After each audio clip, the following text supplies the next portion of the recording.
যুদ্ধবিরতির মধ্যেও গাজায় একের পর এক ইসরায়েলি হামলা, নিহত 5। পর্যাপ্ত ত্রাণের অভাবে মানবিক বিপর্যয় চরমে, নগদ অর্থ না থাকায় বেড়েছে অস্বাভাবিক মুনাফা বাণিজ্য। ক্যারিবীয় সাগরে নৌযানে মার্কিন হামলায় নিহত 3। ভেনেজুয়েলা উপকূলের কাছে 16,000 সেনা মোতায়েন করেছে যুক্তরাষ্ট্র, যুদ্ধ বাঁধানোর চেষ্টার অভিযোগ মাদুরোর। খ্রিস্টানদের হত্যার অভিযোগে যুক্তরাষ্ট্র নাইজেরিয়া উত্তেজনা, সামরিক অভিযানের হুঁশিয়ারি ট্রাম্পের, আবুজা সহিংসতা সমর্থন করে না দাবি প্রেসিডেন্টের। এবং ইংল্যান্ডের কেমব্রিজশায়ারে চলন্ত ট্রেনে ভয়াবহ ছুরি হামলা, আহত অন্তত 10, আশঙ্কাজনক অবস্থা 9 জনের। 2 সন্দেহভাজনকে আটক করেছে পুলিশ, চলছে তদন্ত।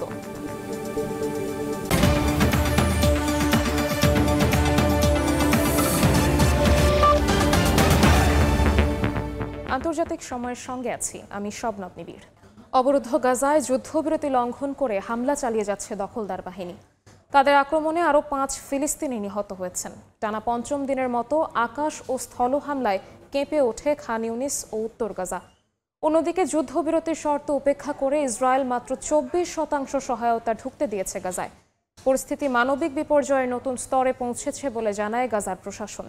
এদিকে ব্যাংকে নগদ অর্থ না থাকায় উপত্যকার বাজারে চলছে অস্বাভাবিক মুনাফা বাণিজ্য। মার্কিন প্রেসিডেন্ট ডোনাল্ড ট্রাম্পের মধ্যস্থতায় হওয়া গাজা যুদ্ধবিরতি চুক্তি অবশেষে ঠুনকো প্রমাণিত হলো। চুক্তি অমান্য করে 5ম দিনের মতো শনিবার ভোরে খান ইউনিসে বিমান হামলা চালায় ইসরায়েলি বাহিনী। এতে কয়েকজন নিহত হন। স্থানীয় সূত্র বলছে, দিনের বেশিরভাগ সময় জুড়ে ড্রোন হামলা ও গোলাবর্ষণ চলেছে ইয়েলো লাইন সংলগ্ন এলাকায়। গাজা সিভিল ডিফেন্স জানায়, ক্রমাগত হামলায় বহু স্থানে উদ্ধার কাজ বাধাগ্রস্ত হচ্ছে। শুক্রবার উদ্ধারকর্মীরা আগের হামলায় নিহত 22 জনের মরদেহ উদ্ধার করেন।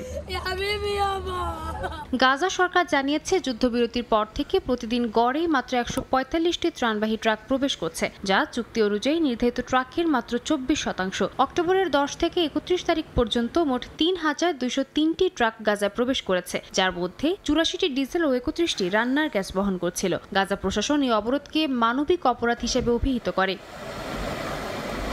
গাজার পশ্চিম তীর জুড়ে নতুন করে হামলার পাশাপাশি ইসরায়েলি দখলদার ও বসতি স্থাপনকারীদের আক্রমণ বেড়েছে। নাবলুসের দক্ষিণে তাল শহরে 3 ফিলিস্তিনি নারীকে মারধর করা হয়। ক্যালকেলিয়ার পূর্বে ফারাতা শহরে জ্বালিয়ে দেওয়া হয় একটি ভবন ও গাড়ি। এদিকে তলকারিম ও হেব্রনে ইসরায়েলি সেনাদের অভিযানে গুলি বর্ষণের খবর পাওয়া গেছে। স্থানীয় গণমাধ্যম বলছে, এসব হামলা যুদ্ধবিরতি শর্তের সরাসরি লঙ্ঘন। এদিকে যুদ্ধবিরতির পর গাজার অর্থনীতিতে দেখা দিয়েছে ভয়াবহ নগদ অর্থের সংকট। ব্যাংক খুললেও সেখানে নেই নগদ অর্থ। ঘন্টার পর ঘন্টা লাইনে দাঁড়িয়েও মানুষ ফিরে যাচ্ছে খালি হাতে। কেউ কেউ বাধ্য হয়ে 20 থেকে 40% পর্যন্ত কেটে বেতন তুলছে কালোবাজারিদের মাধ্যমে, যার সুযোগ নিচ্ছে কিছু অসাধু ব্যবসায়ী ও দালাল চক্র। সামান্য অর্থ তুলতেও দিতে হচ্ছে মোটা কমিশন, ফলে মানবিক চাপে পড়েছে সাধারণ মানুষ। সাদিয়া তাসনিম, সময় সংবাদ।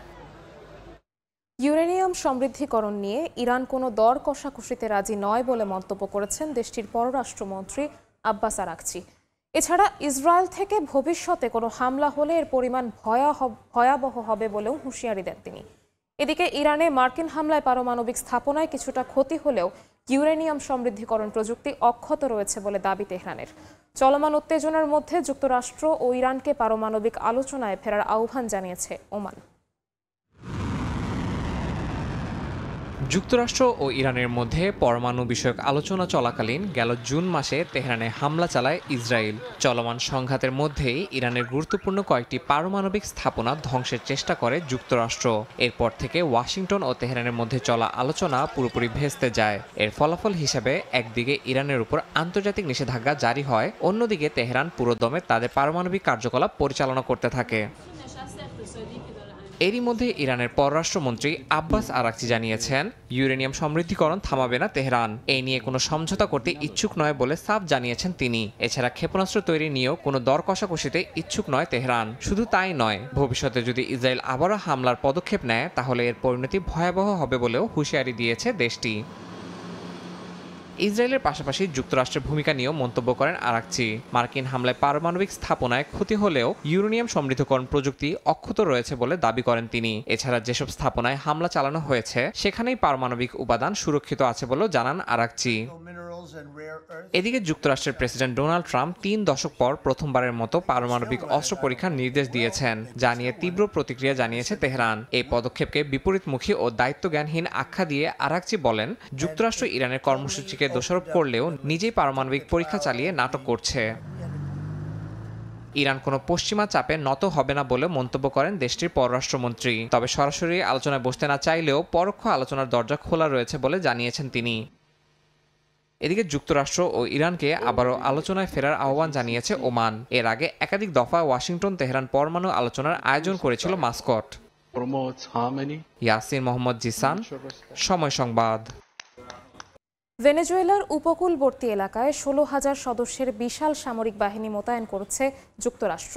এতে অংশ নিচ্ছে 10,000 সেনা ও 6,000 নাবিক। হোয়াইট হাউসের দাবি, মাদক চোরাচালান প্রতিহতের উদ্দেশ্যেই এই পদক্ষেপ।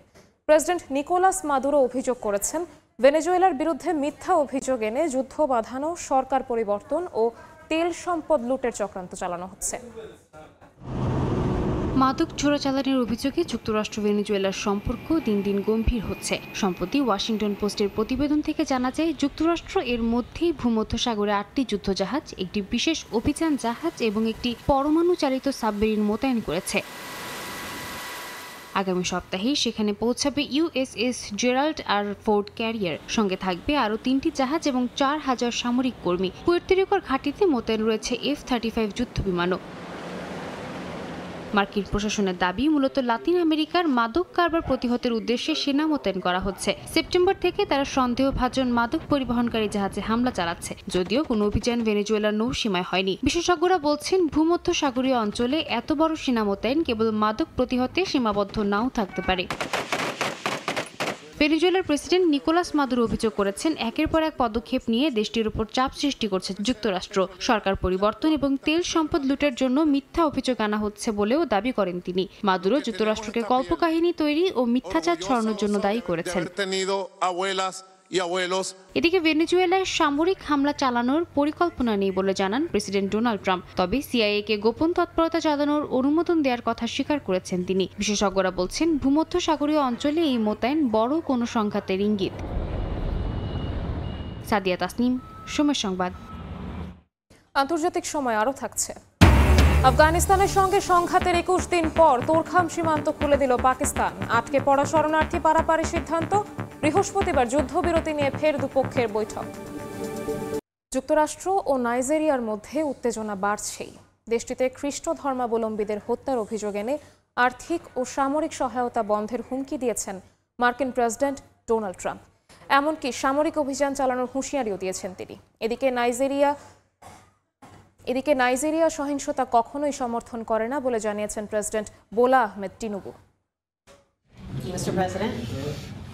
পশ্চিম আফ্রিকার দেশ নাইজেরিয়ায় খ্রিস্টান নাগরিক হত্যার অভিযোগ তুলে দেশটিতে সামরিক অভিযান পরিচালনার হুমকি দিয়েছেন মার্কিন প্রেসিডেন্ট ডোনাল্ড ট্রাম্প। এ বিষয়ে সমর দফতরকে সম্ভাব্য অভিযানের প্রস্তুতি নেয়ারও নির্দেশ দেন তিনি। স্থানীয় সময় শনিবার সামাজিক যোগাযোগ মাধ্যমে দেয়া এক পোস্টে দেশটিতে সব ধরনের সহায়তা বন্ধেরও হুঁশিয়ারি দিয়েছেন ট্রাম্প। ট্রাম্পের বার্তার কয়েক ঘণ্টা পর সমর বিভাগ নাইজেরিয়ায় অভিযানের প্রস্তুতি নিচ্ছে বলে জানান মার্কিন সমরমন্ত্রী পিট হেগসেথ। খ্রিস্টান হত্যাযজ্ঞ অবিলম্বে বন্ধেরও আহ্বান জানান তিনি। এদিকে এক বিবৃতিতে ধর্ম বর্ণ নির্বিশেষে দেশের সব নাগরিককে সুরক্ষা দিতে নাইজেরিয়া সরকার অঙ্গীকারবদ্ধ উল্লেখ করে দেশটি কখনোই এ ধরনের সহিংসতাকে সমর্থন করে না বলে জানিয়েছেন প্রেসিডেন্ট বোলা আহমেদ টিনুবু। ব্যবস্থা নেওয়ার আশ্বাস দিয়ে চরমপন্থার বিরুদ্ধে লড়াই অব্যাহত রয়েছে বলে বিবৃতি দিয়েছে দেশটির পররাষ্ট্র মন্ত্রণালয়, যেখানে যুক্তরাষ্ট্র নাইজেরিয়ার দীর্ঘদিনের ঘনিষ্ঠ মিত্র উল্লেখ করে আগামীতেও তা অটুট থাকবে বলেও জানানো হয়। মানবাধিকার সংগঠনগুলো বলছে 2025 সালে দেশটিতে অন্তত 7,000 খ্রিস্টান নাগরিক হত্যার শিকার হয়েছে। বোকো হারাম সহ কয়েকটি সশস্ত্র গোষ্ঠী এই হত্যাযজ্ঞের পেছনে জড়িত। নাইজেরিয়ায় বহু বছর ধরে চলমান সহিংসতার পেছনে শুধু ধর্মীয় কারণ নয়, সন্ত্রাসবাদ, রাজনৈতিক অস্থিরতা ও সামাজিক বৈষম্যকেও দায়ী করছেন তারা।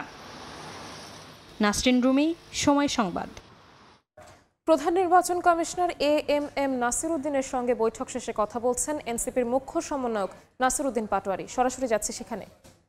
সালাউদ্দিন আহমেদের সাথে বৈঠক করেছেন, আপনাদের কথা অনেকগুলো সোশ্যাল মিডিয়ায় আসছে যে আপনারা তাদের সাথে জোট করছেন, আবার আপনি বলছেন যে ধানেশীষ এবং শাপলাকলির মধ্যে লড়াই হবে, বিষয়টা আসলে বুঝে আমাদের এই পর্যন্ত কেউ বলে নাই যে আমাদের বিএনপির সাথে জোট হবে। আমাদের আহ্বায়ক মহোদয় আজকেও আপনাদের সকালে একটা প্রেস ব্রিফিং ছিল, সেখানে আমরা স্পষ্ট করেছি আমরা এককভাবে নির্বাচনে প্রস্তুতি নিচ্ছি, আমরা 300 আসনে প্রার্থী দিব এবং এটাও বলেছি যে ছোট দলগুলা যে একটা সম্ভাবনা, বড় দলগুলা নিজস্ব প্রতীকের আন্ডারে এনে যে কৃষ্টি কালচার বাংলাদেশে আছে এটার মাধ্যমে নতুন কোনো দল সৃষ্টি হওয়ার সম্ভাবনা নষ্ট হয় এবং আগামীর যে সংসদ হবে সেটাকে একদলীয় অর্থাৎ একটা দল কুক্ষিগত করার জন্য ছোট দলগুলোকে অল্প কিছু টাকা পয়সার বিনিময়ে 2-1টা সিটের নমিনেশন দেওয়ার বদলে তারা নিজেদেরকে পকেটস্থ করার প্রচেষ্টা চালাচ্ছে। ইতিমধ্যে আপনারা দেখেছেন জনগণ থেকে সেগুলোর ফায়ারব্যাক এসেছে। জনগণ কাউকে নিয়ে ঝাড়ু মিছিল করছে, কাউকে নিয়ে জুতা মিছিল করছে, আবারই শুনতে পেলাম ভোলায় হলো মারামারি হয়েছে। সো এই ধরনের অস্থিতিশীল বাংলাদেশ আমরা চাই না। আমরা চাই সুন্দর একটি সবাই সবার প্রতীক নিয়ে নির্বাচন করুক এবং আমরা ইনশাল্লাহ বলি যে আগামীতে বিএনপি এবং জামায়াত যে বড় দলগুলো রয়েছে সেখানে শাপলাকলি ইনশাল্লাহ বড় ফাইটিং জোনে থাকবে। জনতার মধ্যে ইতিমধ্যেই শাপলা প্রতিষ্ঠিত হয়েছে, সেখানে আবারই শাপলার সাথে কলিও যোগ হচ্ছে।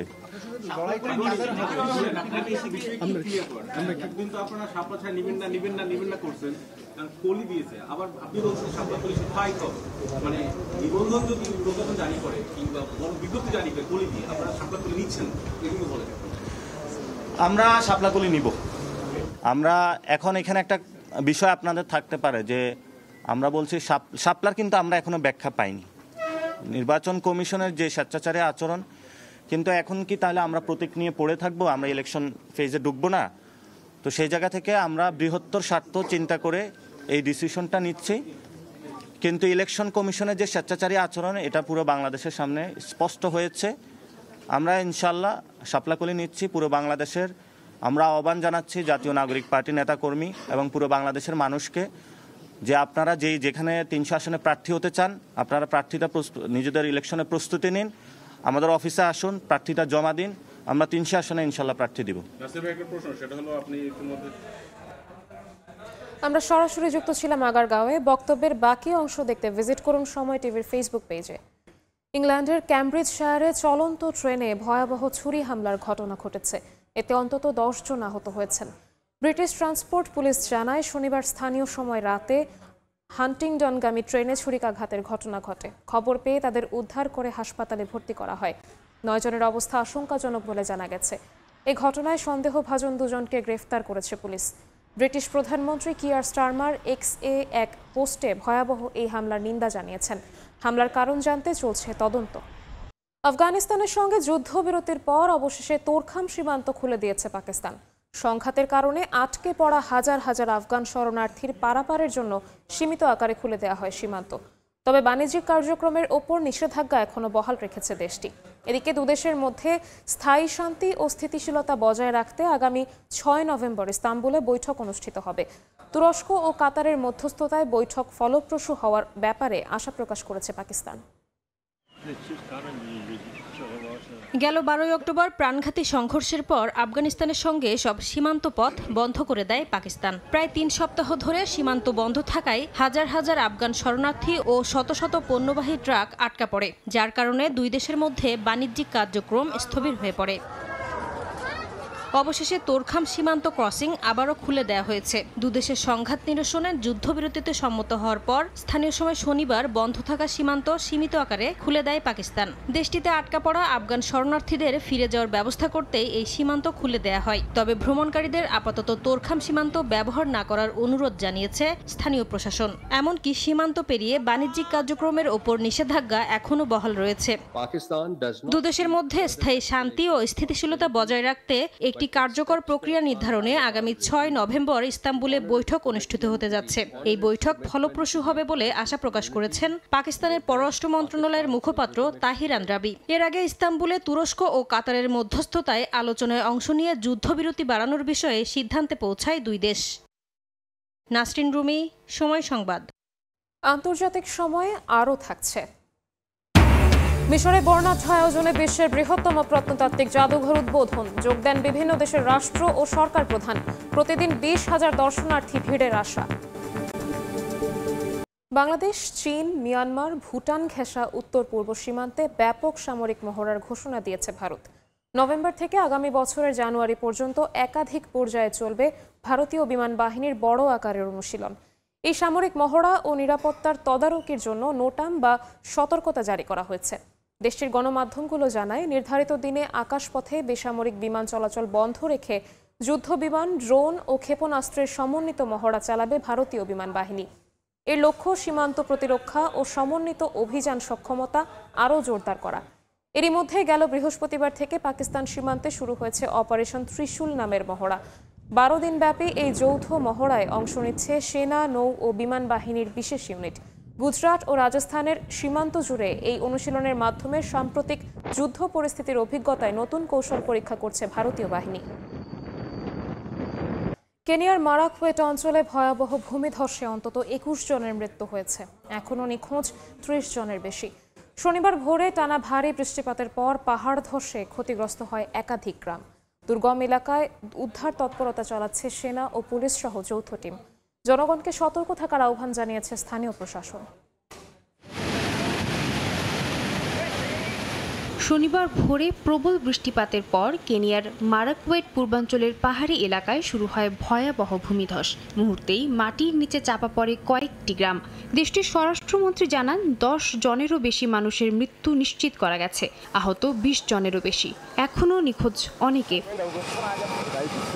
মন্ত্রী জানান, সেনাবাহিনী, পুলিশ, কাউন্টি প্রশাসন ও মানবিক সংস্থার সদস্যরা যৌথভাবে উদ্ধার অভিযান চালাচ্ছেন। দুর্গত এলাকায় নিখোঁজদের তথ্য সংগ্রহে স্থাপন করা হয়েছে বিশেষ সহায়তা ডেস্ক। আমি জনগণকে সতর্ক থাকার আহ্বান জানাচ্ছি। একই সঙ্গে তাদের সকলকে উঁচু এলাকায় যেতে এবং ভূমিধসের ঝুঁকিপূর্ণ এলাকাগুলো এড়াতে অনুরোধ করছি। ক্ষতিগ্রস্ত এলাকায় অনেক ঘরবাড়ি ধসে পড়েছে। গাছপালা পড়ে পুরোপুরি বন্ধ হয়ে গেছে সড়কপথ। স্থানীয় বাসিন্দারা জানান, ভোরে সবাই ঘুমিয়ে থাকায় মৃত্যুর সংখ্যা বেড়ে যায়। উদ্ধার কর্মীরা এখনও ভারী কাদামাটির নিচে আটকে থাকাদের বের করার চেষ্টা চালিয়ে যাচ্ছেন। সাম্প্রতিক বছরগুলোতে কেনিয়ায় বন্যা ও ভূমিধসের ঘটনা বেড়েই চলেছে। জলবায়ু পরিবর্তনের প্রভাবে ভারী বৃষ্টিপাত ও চরম আবহাওয়ায় এগুলো ঘন ঘন সৃষ্টি হচ্ছে বলে মনে করেন বিজ্ঞানীরা। এতে দেশ জুড়ে মানবিক সংকট ও অবকাঠামোগত ক্ষতির আশঙ্কা বাড়ছে। সাদিয়া তাসনিম, সময় সংবাদ। আফ্রিকার দেশ তানজানিয়ায় বিতর্কিত নির্বাচনে 98% ভোট পেয়ে আবারও প্রেসিডেন্ট নির্বাচিত হয়েছেন সামিয়া সুলুহু হাসান। স্থানীয় সময় শনিবার দেশটির নির্বাচন কমিশন আনুষ্ঠানিক ঘোষণা দেয়। এর আগে গত বুধবার দেশটিতে প্রেসিডেন্ট নির্বাচন অনুষ্ঠিত হয়, যেখানে বিরোধী দলের প্রধান দুই নেতাকে প্রতিদ্বন্দ্বিতা করতে না দেওয়ার অভিযোগে রাস্তায় নামেন হাজার হাজার মানুষ। একসময় বিক্ষোভ সহিংসতায় রূপ নেয়। শুক্রবার দেশটির প্রধান বিরোধী দল জানায়, নির্বাচন পরবর্তী সহিংসতায় দেশটিতে অন্তত 700 জন প্রাণ হারিয়েছেন।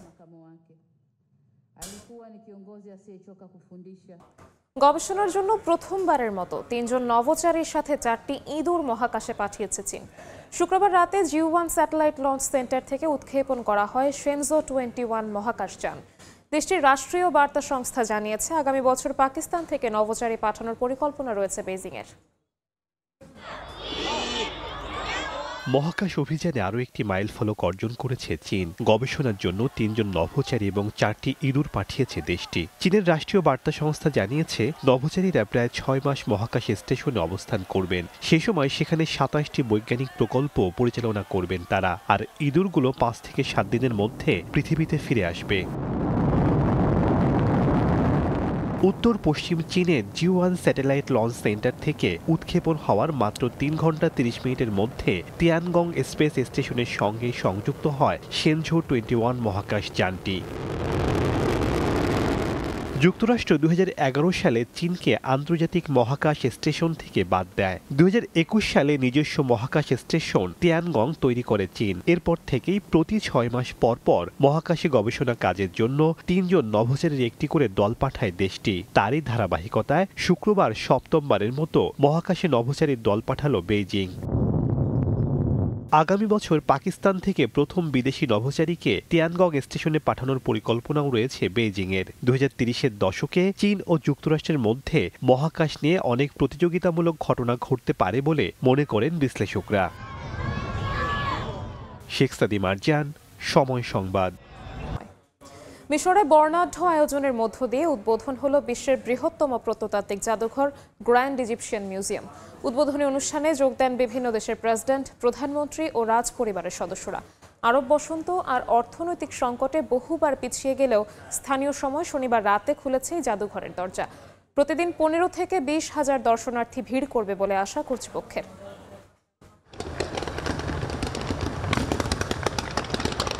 আতশবাজি, লেজার আর ড্রোন শোতে আলোকিত মিশরের গিজার আকাশ। সুর, নাচ আর ঐতিহ্যের রঙে ভরপুর হয়ে ওঠে গ্র্যান্ড ইজিপশিয়ান মিউজিয়ামের উদ্বোধনী অনুষ্ঠান।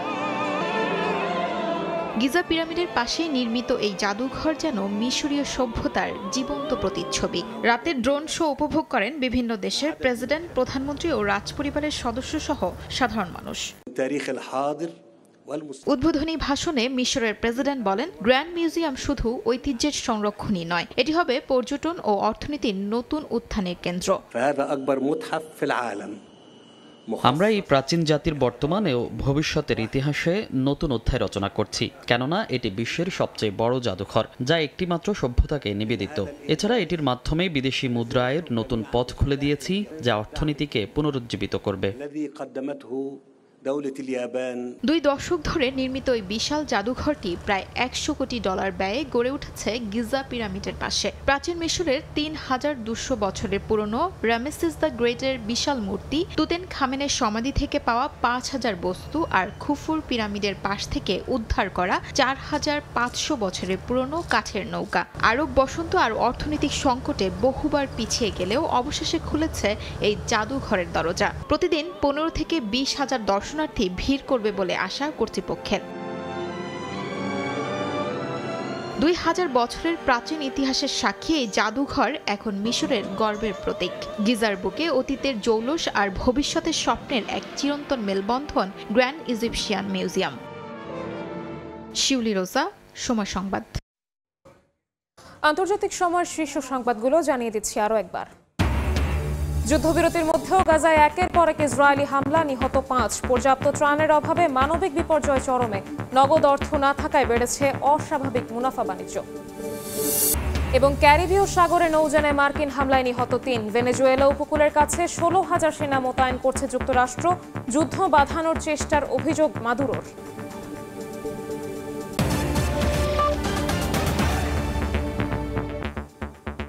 এই ছিল আন্তর্জাতিক সময়। এরপর বিকেল 5টার সময় সংবাদের সঙ্গে থাকবেন সহকর্মী রোজা চৌধুরী।